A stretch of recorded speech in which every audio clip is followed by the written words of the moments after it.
The hushed reverence of the Historical Society's archives was Thomas's sanctuary, a meticulously ordered universe where dust motes danced in the anachronistic sunlight, illuminating the spines of forgotten histories.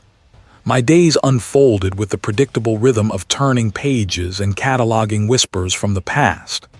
Each parchment, each brittle photograph, each faded ledger held a story, and it was my singular joy, my quiet obsession, to ensure those stories remained undisturbed, yet accessible. My memory, a precise, unblinking lens, captured every detail, every nuance, storing them in an internal library far vaster and more intricate than the rows of shelves surrounding me. Today, my task involved the Callowell Shipping Company's early 20th century records, a collection of manifests and permits dating back to the city's burgeoning port days. The documents, brittle with age, carried the faint, nostalgic scent of sea salt and aged paper. I handled each sheet with a reverence born of understanding their fragility, my fingers, accustomed to such delicate work, barely brushing the surface. I was cross-referencing a particular manifest from the winter of 1908, a routine verification of cargo declarations against port entry logs. The manifest in question, a long, narrow sheet detailing a shipment of textiles and raw sugar aboard the Serpent, seemed unremarkable. Its penmanship was neat, the ink a consistent sepia, the company seal crisp and clear.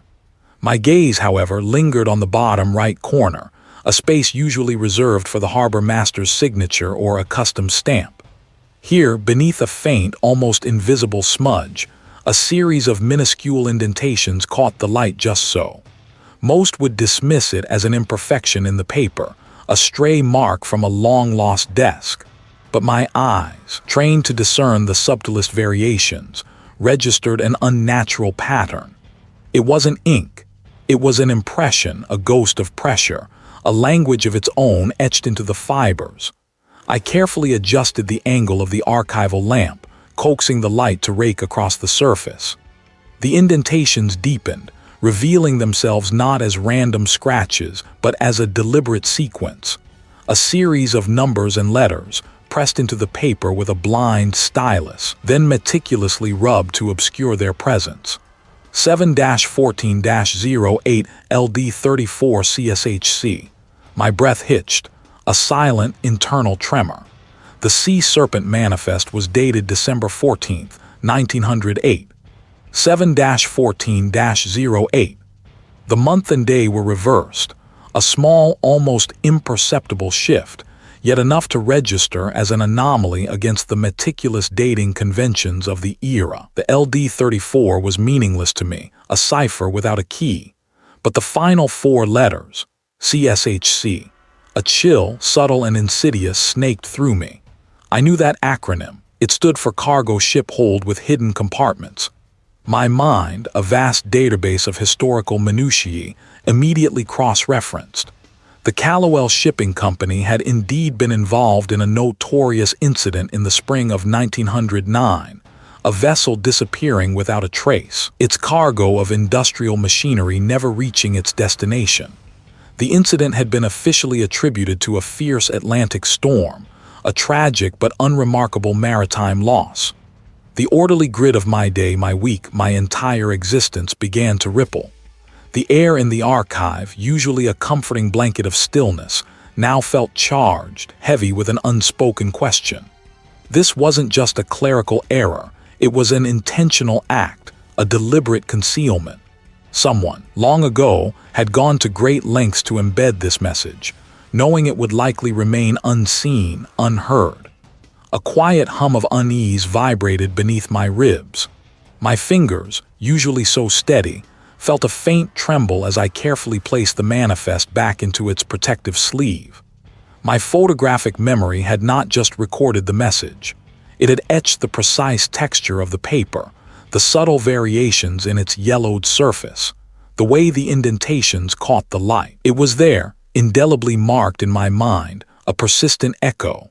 I rose from my desk, my gaze sweeping across the familiar shelves. They no longer felt like a haven of quiet scholarship, but rather a labyrinth of secrets, each document a potential repository of another hidden truth. The thought was disquieting, an unwelcome disruption to my carefully constructed routine. My life was about order, about the preservation of history, not the excavation of buried conspiracies. Yet the cryptic sequence, 7-14-08LD34 CSHC, pulsed in my thoughts, a siren song of unsolved mysteries. I moved to the microfiche reader, ostensibly to check another related document. But my true intention was to find any other mention of the sea serpent or the date December 14th, 1908, in the city's newspaper archives. The official reports of the 1909 incident had been vague, dismissive.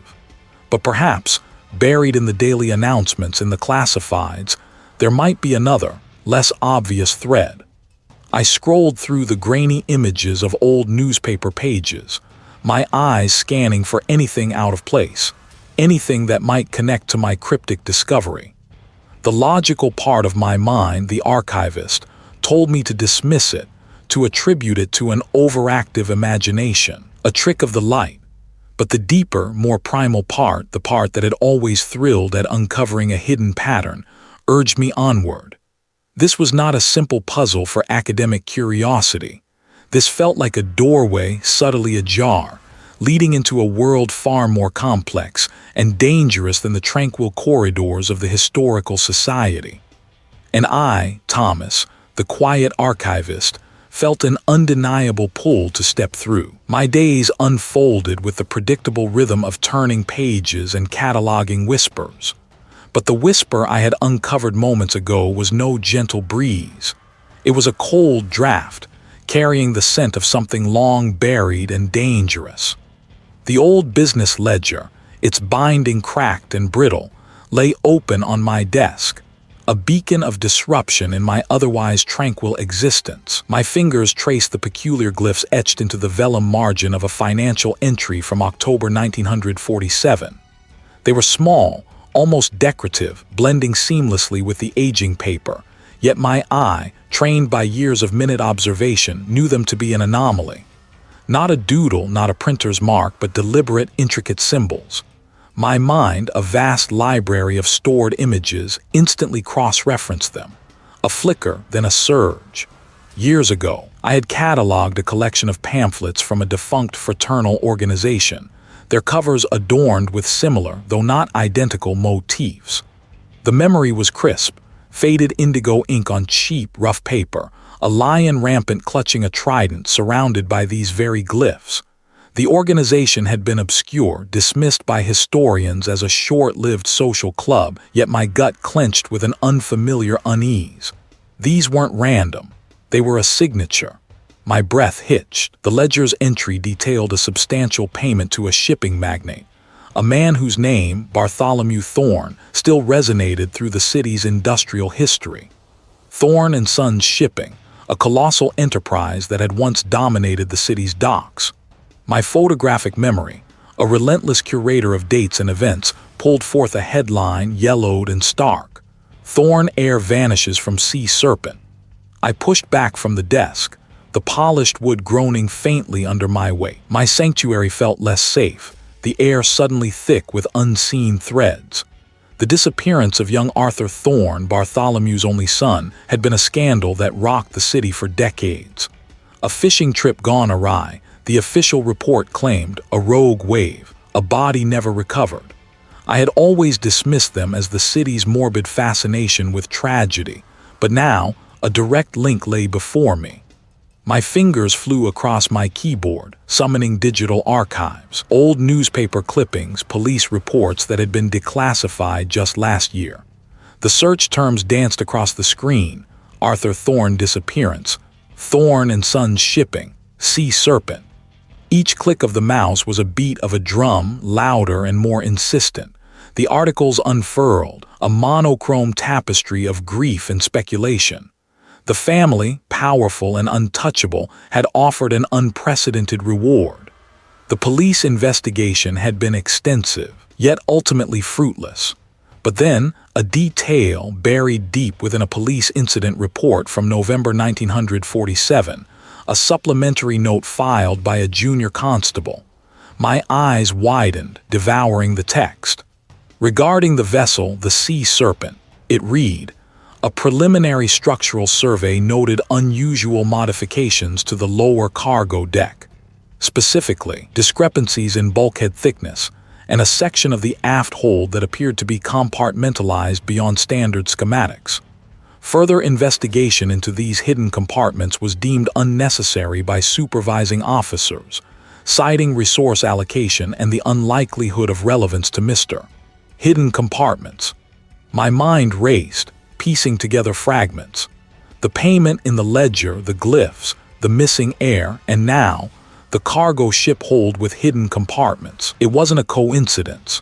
Arthur Thorne hadn't simply vanished into the waves. He had vanished from the ship, or perhaps into it.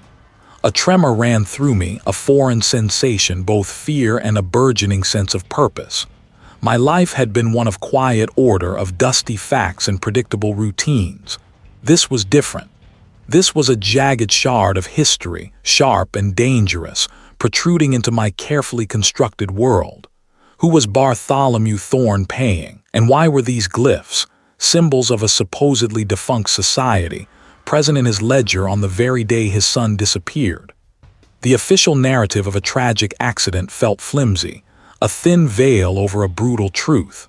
My heart, usually a placid drum, began to beat with an unfamiliar urgency. The archives, once a refuge, now felt like a cage, holding me back from a truth that pulsed just beyond its walls.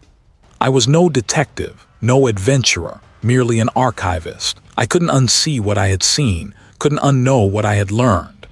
The quiet rhythm of my days was broken, irrevocably, by a glimmer of the past that demanded to be illuminated. The words still shimmered behind my eyes, a phantom glow on the dark canvas of my lids. Cargo ship hold with hidden compartments. It wasn't merely a revelation. It was a key, a brutal, cold metal key turning in the rusted lock of a decades-old enigma. Arthur Thorne hadn't simply vanished into thin air, a wisp of smoke caught on the wind. He had been a passenger, or perhaps cargo.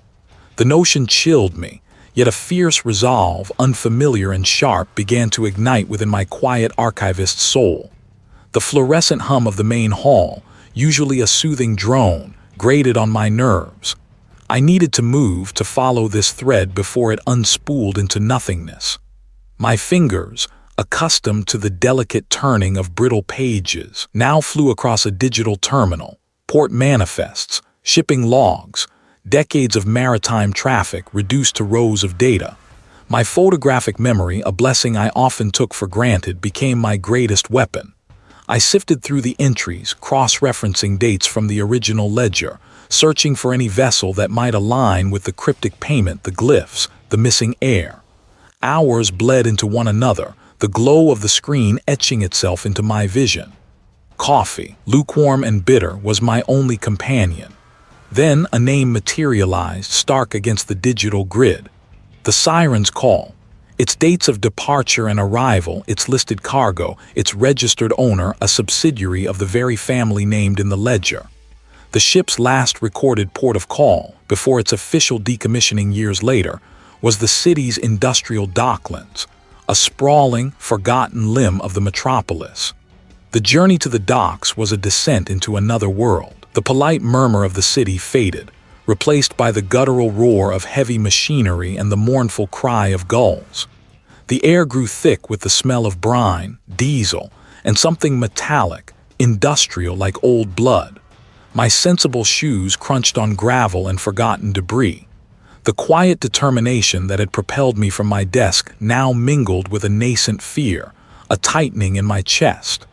This was no dusty archive.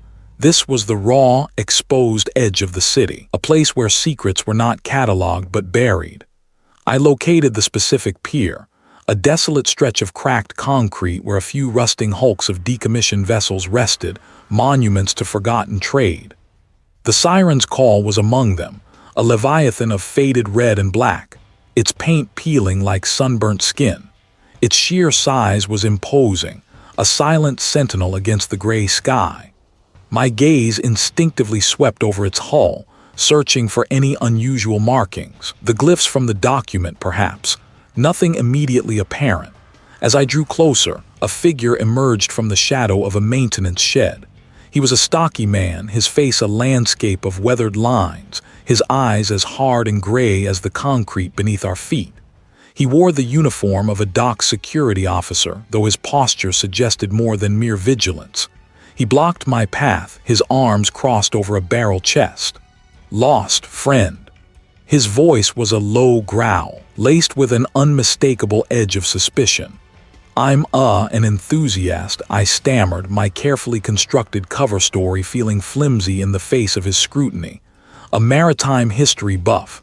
I heard this pier had some of the older vessels. Just wanted to see the siren's call up close." A humorless chuckle escaped him. "Nothing to see here. These are scrap, private property. I should turn back." His hand, calloused and thick, rested casually on a heavy flashlight clipped to his belt. A subtle, unspoken threat.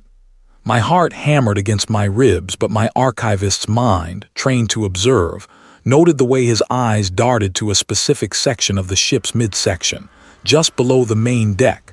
An unusual placement for a cargo hatch, if it was one. And the way his stance shifted, subtly, to obscure my view of it. He was guarding something specific, not just the general perimeter. "It's a beautiful ship," I persisted, trying to sound genuinely admiring, a skill I rarely employed in my profession. "Such a classic design. They were these vessels known for, say, any unique modifications? Special cargo holds, perhaps?" The guard's jaw tightened. "All ships have holds. Now I won't ask again." The resistance, the subtle threat, the guarded glance, these were not the reactions to a simple maritime enthusiast. Someone knew. Someone was watching this derelict ship. I took a step back, feigning disappointment. "Right. Sorry to bother you." As I turned, my eyes flickered one last time to the section the guard had inadvertently highlighted. And there, almost imperceptible against the rusted hull, was a faded symbol. Not the glyphs I sought, but a different mark, a stylized wave cresting over a half-moon. I had seen it before, not on a ship, but on a discreet bookmark tucked into a rare volume in the Society's restricted collection, a volume belonging to the same untouchable family. I walked away, my pace steady, but my mind raced. The guard's presence, his pointed surveillance, confirmed it. The mystery was not only active, it was alive and breathing, and it had teeth. And somewhere within the belly of that silent behemoth, in its cargo ship hold with hidden compartments, lay the truth of Arthur Thorne's disappearance, waiting to be unearthed. I was no longer merely reading history. I was living it, and the next chapter promised to be far more perilous than any I had ever archived. The symbol, a stylized wave cresting over a half-moon. I had seen it before, not on a scroll, nor within the brittle pages of an ancient ledger, but on a photograph.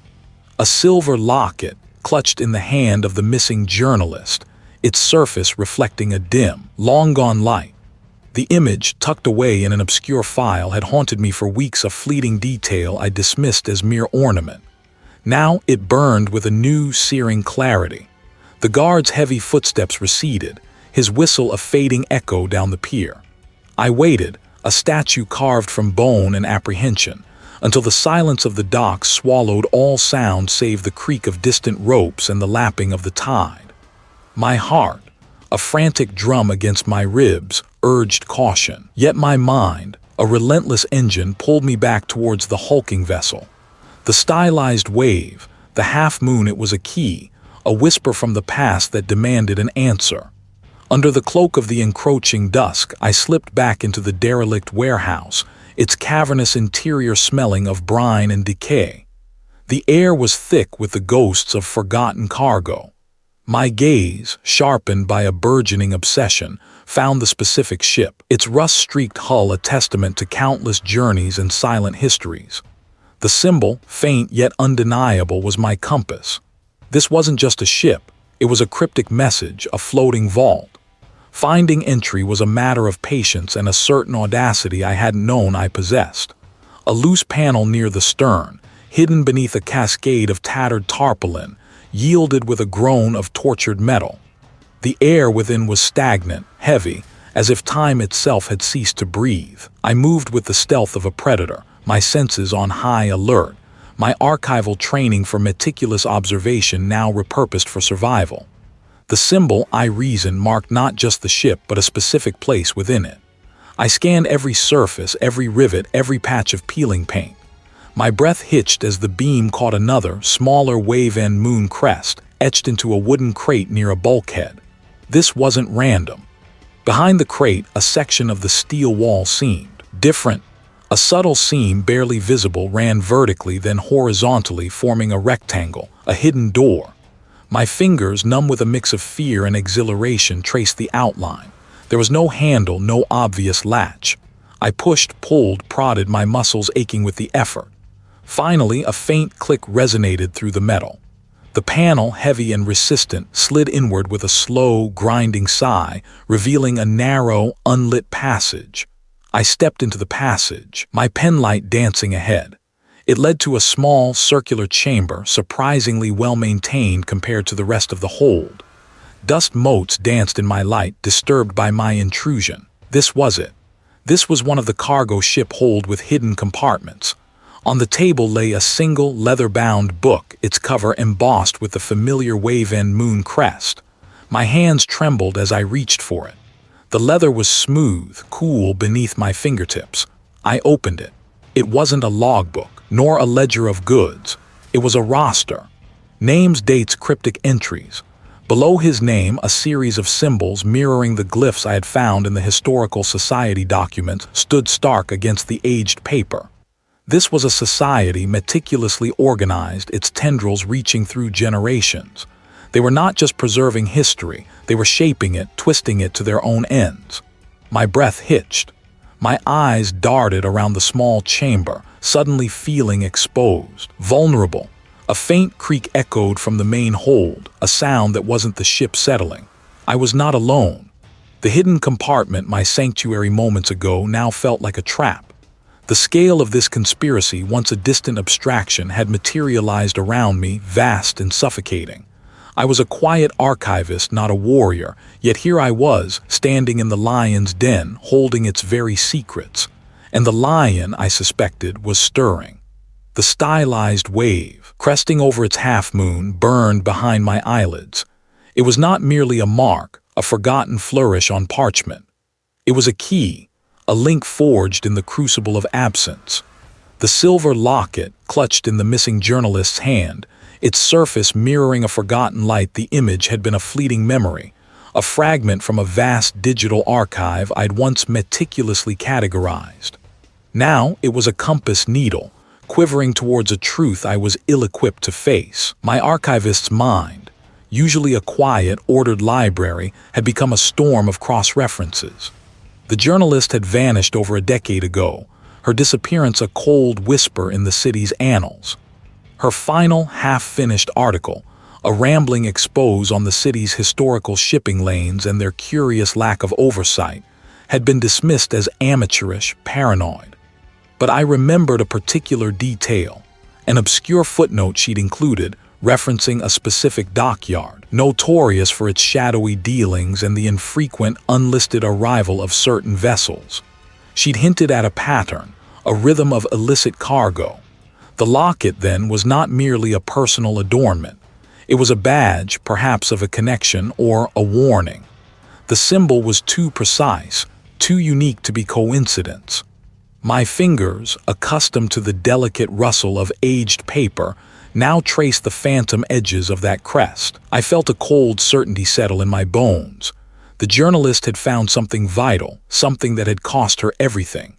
And now, armed with nothing but a scholar's curiosity and a sudden, unwelcome determination, I was bound to follow her ghost. My borrowed coat felt thin against the biting wind, and my heart, a frantic bird, fluttered against my ribs. This was not the quiet sanctity of the archives. This was a predatory world, stark and unforgiving. I moved with the awkward stealth of a man unaccustomed to such clandestine movements, my gaze sweeping over the hulking silhouettes of dormant vessels. The journalist's notes, fragmented as they were, had pointed to a particular section, a cluster of older, less frequented berths. My photographic memory, usually a blessing, now felt like a curse, replaying every detail of her research, every overlooked clue. She'd mentioned a ship, the Sea Serpent, a name that now resonated with an ominous echo. I spotted it, a rusting leviathan slumped against the pier, its paint peeling like ancient skin. The thought of turning back, of retreating to the safety of my carefully catalogued life, was a siren song, sweet and tempting. But the image of the locket, the journalist's desperate final clutch, spurred me onward. I was no hero, no hardened investigator, merely an archivist pulled from his quiet stacks into a current too strong to resist. Inside the vessel, the air was thick and stale, a claustrophobic blend of mildew, oil, and something indefinable, something that spoke of long-held secrets. I descended deeper into the ship's belly, following the logical path of its internal architecture, seeking the lowest point, the most secluded chamber. My mind, despite the fear, was still calculating, still cataloging. The journalist had theorized about false bottoms and hidden walls, a common tactic in the illicit trade routes she'd been investigating. I found myself in the cargo ship hold with hidden compartments, a cavernous space where the very air seemed to press down on me. The regular cargo was sparse, mostly industrial parts, but my eyes were drawn to a section of the bulkhead that seemed subtly different, its rivets newer, its paint a shade off. My fingers, usually so careful with fragile documents, now scraped against the rough metal, searching for a seam, a catch. This was it. Event. A faint scuffing sound, distant yet distinct, echoed from somewhere above. My breath hitched. The sound faded, or perhaps my heightened senses were playing tricks. Adrenaline surged, a bitter taste in my mouth, sharpening my focus. I had to be quick. My fingers found it, a faint outline, almost imperceptible, where a panel had been expertly cut and reattached. With a surge of desperate energy, I located the small, cleverly disguised latch. It gave way with a soft click. Each ledger bore the wave-end half-moon symbol embossed on its leather cover. My heart gave a painful lurch. This was far more significant than any contraband. This was a record, a history. Reveal. I pulled out the top ledger. Its pages, unlike the musty documents I was used to, were crisp, filled with elegant, precise handwriting. Dates, names not common names, but references to corporations, to land acquisitions, to financial transactions of staggering sums. And then a name I recognized, one that sent a shiver down my spine, the family name of the city's most powerful, most untouchable dynasty. Alongside their name, an entry detailing a substantial, untraceable transfer of funds, dated just weeks before the journalist's disappearance. And below it, a smaller, almost camouflaged entry, an address not within the city but a remote coastal property, its coordinates hinting at an ancient, secluded estate. This wasn't just about smuggling. This was about power, about control, about secrets woven into the very fabric of the city. I grabbed one of the ledgers, stuffing it beneath my coat, my fingers trembling. The weight of it felt monumental, heavier than any ancient tome. This was undeniable evidence, a direct link between the symbol, the missing journalist, and the untouchable family. A glint of metal in his hand. My breath caught in my throat. I was no longer merely out of my depth. I was drowning. The stylized wave cresting over its half-moon was a brand upon my mind, a beacon in the encroaching fog. It had whispered of the silver locket, of the journalist's desperate grasp, and now it promised a final, devastating truth. My contact, a shadow dweller introduced by a sympathetic dockworker, had hinted at a ledger, a record meticulously kept, buried deep within the belly of a leviathan. This, the contact assured me, was the missing link, the undeniable proof connecting the family's old sins to the society's silent dominion. The air hung thick with the metallic tang of rust and the briny breath of the ocean, a scent that clung to my clothes and hair like a premonition. Overhead, a single, caged bulb cast a sickly yellow glow, illuminating only what it touched, leaving vast swaths of the cavernous space in an impenetrable gloom. Each clang of distant machinery, each groan of the ship's hull, resonated through the steel deck beneath my worn shoes, a symphony of disquiet. My archivist's hands, usually accustomed to the delicate rustle of aged paper, now gripped a small, heavy flashlight, its beam dancing ahead, revealing stacked crates, tarpaulin-draped forms, and the skeletal frames of dormant loading equipment. I found the designated hatch, a heavily bolted steel door exactly where the contact had described. A faint sliver of light escaped from beneath, and a low murmur reached my ears. Anticipation, sharp and exhilarating, warred with a primal unease. This was it. Inside, the hidden compartment was smaller, more claustrophobic. A small, leather-bound book lay open before them. My heart, a frantic drum in my chest, hammered against my ribs. This was it, the ledger. "You're late," the contact said, their voice flat, devoid of the conspiratorial urgency I had grown accustomed to. The words were a discordant note in the harmony of my expectations. "The docks are a maze," I replied, my own voice a little too steady, betraying none of the sudden tremor in my hands. My eyes were fixed on the ledger, trying to discern its contents from a distance. The light was poor, the script too fine. "Indeed," the contact mused, not looking at me, at the open book. "A maze designed to keep out the curious." Then they slowly closed the ledger, covering its secrets. My breath hitched. It was not just the contact and me in the small space. My peripheral vision registered movement, too subtle at first, then undeniably present. Figures emerged from deeper recesses of the hold, from behind stacks of crates, their faces grim, their intent unmistakable. They were enforcers, the silent guardians of the untouchable family's secrets.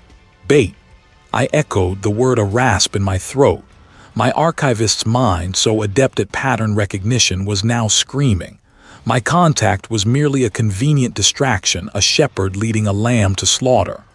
A wave of nausea washed over me. Betrayal. The word resonated with the force of a thunderclap, shattering my carefully constructed world. This wasn't merely a setback. It was an ambush, a calculated obliteration of my efforts. The ledger, the ultimate proof, was a lure. My photographic memory, my greatest asset, had cataloged every minute detail of this deception, every false smile, every feigned urgency. I instinctively recoiled, my hand reaching for nothing, a phantom weapon. The contact picked up the ledger, holding it aloft for a moment, its leather cover gleaming ominously in the lamplight. "A shame," they murmured. "Such fascinating history, but some stories are best left unwritten." With a deliberate, agonizing slowness, they tore the pages from the binding, one by one, letting them fall like fragile leaves onto the grimy floor. Each rip was a searing wound to my archivist's soul, an act of desecration against the very concept of preserved knowledge. My breath caught in my throat, a silent scream building within me. The words on those pages, the names, the dates, the connections, they were dissolving before my eyes, turning into meaningless scraps of paper. Then the final, crushing blow. The contact produced a small silver flask, uncorked it, and poured its contents over the scattered pages. The sharp, acrid scent of a potent accelerant filled the air.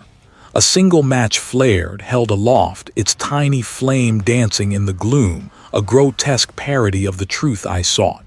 "Consider this," the contact said, dropping the lit match onto the soaked pages. "A lesson in discretion, Thomas. Some families simply cannot be touched." Flames erupted, voracious and orange, consuming the ledger with terrifying speed.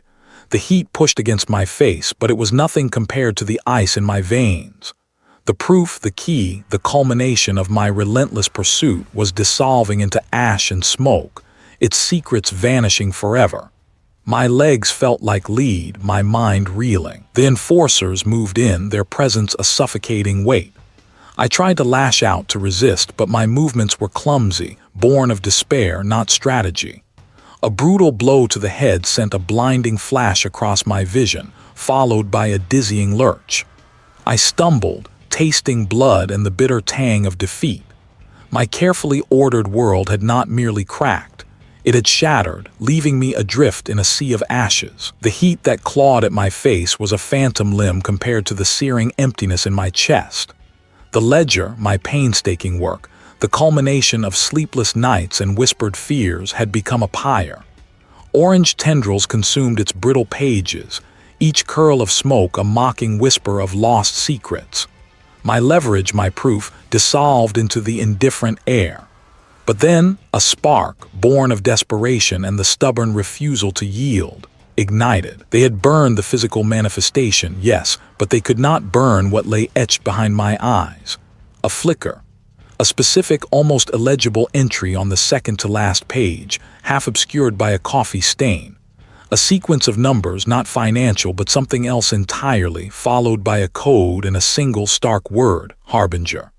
My mind, that peculiar vault of forgotten details, had seized it, locked it away even as the flames licked nearer.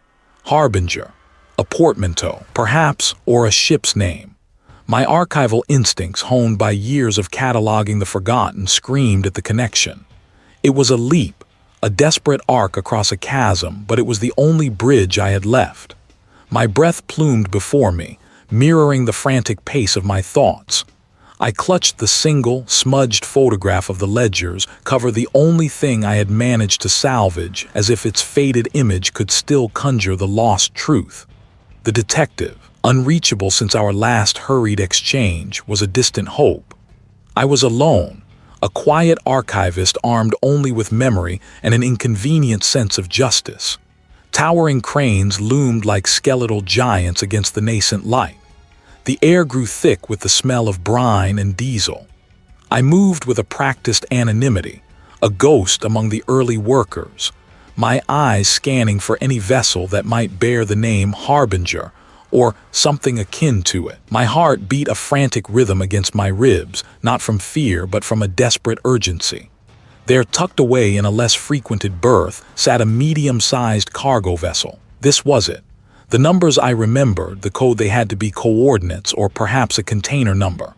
I slipped past a sleeping dock worker, my movements surprisingly fluid for a man accustomed to the stillness of archives. The ramp creaked under my cautious weight. The ship was a sleeping beast, its metallic skin humming with a low, almost imperceptible vibration. My memory pulled forth the layout of similar vessels from old blueprints. I'd once cataloged the general structure of cargo holds, the common placement of access hatches. The main deck was a desolate expanse. I found a narrow companionway leading below, its steel door slightly ajar.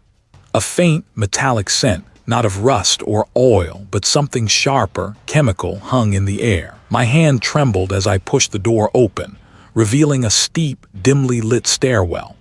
Each step down was a descent into the unknown, a journey from the safety of my ordered world into the ruthless currents of their secret society. The stairwell opened into the vast, cavernous expanse of the cargo ship hold with hidden compartments. The air here was heavy, stagnant, tasting of metal and dust. Crates of various sizes, some stacked precariously high, formed a disorienting maze. My gaze swept across the scene, seeking something amiss, something that didn't belong. The numbers from the ledger, the code. They weren't coordinates for the ship, but for a specific container within the hold. My eyes darted from one numbered crate to the next, a frantic search. My breath hitched. There it was. A large, unassuming container, its side emblazoned with the exact string of digits I had committed to memory. It was slightly recessed, almost hidden behind a taller stack of ordinary-looking goods. A low thrum vibrated through the floor plates. Footsteps, heavy, deliberate. My head snapped up. Two figures emerged from behind a towering stack of crates, their silhouettes stark against the distant glow of the ship's entrance. One, a burly enforcer I recognized from a previous terrifying encounter, held a short, blunt instrument, a moth drawn to a flame. My heart hammered, a frantic drum against my ribs. They knew I was coming, or perhaps they were already here moving something vital. This wasn't a trap I walked into, it was a confrontation I had stumbled upon. "The ledger is gone," I stated, my voice steadier than I felt. "But not everything." A faint smile played on the older man's lips. "Your remarkable memory, yes, we've heard tell of it, a curious affliction for an archivist. But what good is memory without tangible proof?" "It's enough," I retorted, my gaze fixed on the numbered container. My mind raced, trying to formulate a plan. I needed to get inside that container to find whatever was hidden there. This was the cargo ship hold with hidden compartments, and that container was a compartment. "Foolish boy," the older man sighed, a hint of genuine pity in his tone. "This operation is too old, too deeply rooted for a single man's recollection to unravel it. You've seen nothing." "I've seen enough," I said, taking a step towards the container. My eyes darted around, searching for an escape, a weapon, anything. The enforcer shifted, his grip tightening on his blunt instrument. The tension in the air was palpable, thick enough to choke on. This was my final gambit. I had to expose them here now with whatever I could find, or everything I had sacrificed would be for naught. The secrets within that hidden compartment were my last hope for justice. My gaze locked with the older man's, a silent challenge passing between us. I had nothing left to lose. The quiet archivist was gone, replaced by a desperate seeker of truth. My fingers, still trembling, fumbled in my pocket, grasping the small, discreet recording device I had activated moments before entering the ship. It was a long shot, but if I could get them to admit anything at all, it might be enough. "You speak of old roots," I pressed, my voice echoing in the vast space. "But old roots can be severed. What's in that container, the true ledger, or something far worse?" The older man's smile vanished. The blunt instrument rose, catching the dim light. The game was over, or perhaps it had just truly begun. The blunt instrument descended, a blur of dark wood against the dim light, and then only a searing white flash that swallowed the world whole. I tasted copper and dust, a symphony of ringing bells in my ears, and then the quiet, heavy blanket of oblivion. My awakening was a slow, painful crawl back from the depths. My head throbbed with a relentless rhythm, each pulse a hammer against the inside of my skull. The air was thick with the scent of brine, diesel, and something metallic like old blood. I lay on a cold, rough surface, my wrists bound, a gag tight against my mouth. When my eyes finally focused, they met the unyielding gloom of a vast, cavernous space. This was no ordinary room. Stacked crates, some taller than a man, formed a labyrinthine cityscape around me. The floor beneath was a patchwork of scuffed metal and worn planks. I was in a cargo ship hold with hidden compartments. The enforcer stood a respectful distance behind him, a silent, imposing monolith. My gaze flickered to the older man's hands. They were clean, meticulous, utterly devoid of the recent violence. He paused, regarding me with an expression that was part pity, part intellectual curiosity. "Ah, Thomas, you're awake," he said, his voice echoing strangely in the vast space, devoid of its earlier venom yet laced with an unnerving calm. "A remarkable constitution for an archivist, your persistence, your meticulous nature. It was always going to lead you here, wasn't it, to the heart of it all?" He gestured vaguely around the hold. "This, Thomas, is where the true history is written, not in dusty ledgers." My eyes darted, searching for meaning, for an escape, for any flicker of hope. The heavy steel door at the far end, the impenetrable walls of stacked cargo. This was a tomb. "The document you found," the older man continued, "was a ghost. He failed, of course. They all do. We are the architects, Thomas, not merely the chroniclers. We shape the narrative." He rose and walked towards a section of the wall where the containers seemed to merge seamlessly. His fingers, long and slender, traced an invisible line on the metal. "The truth, you see, is never as simple as a single message. It's a tapestry woven with threads of power, influence, and necessity. The powerful family you sought to expose, they are merely the visible face. The society, as you quaintly call it, is the engine. This was one of the hidden compartments." My breath hitched. "For decades," he explained, "these vessels have carried not just goods but secrets, assets, and occasionally burdens." He reached into the compartment and pulled out a worn, leather-bound ledger. It was unlike anything I had seen in the historical society. "The document you discovered was his final, desperate attempt to leave a trail, a breadcrumb for someone like you to find." My mind raced, connecting the fragments. The cryptic symbols, the unusual paper, the historical context. It wasn't just about a hidden message.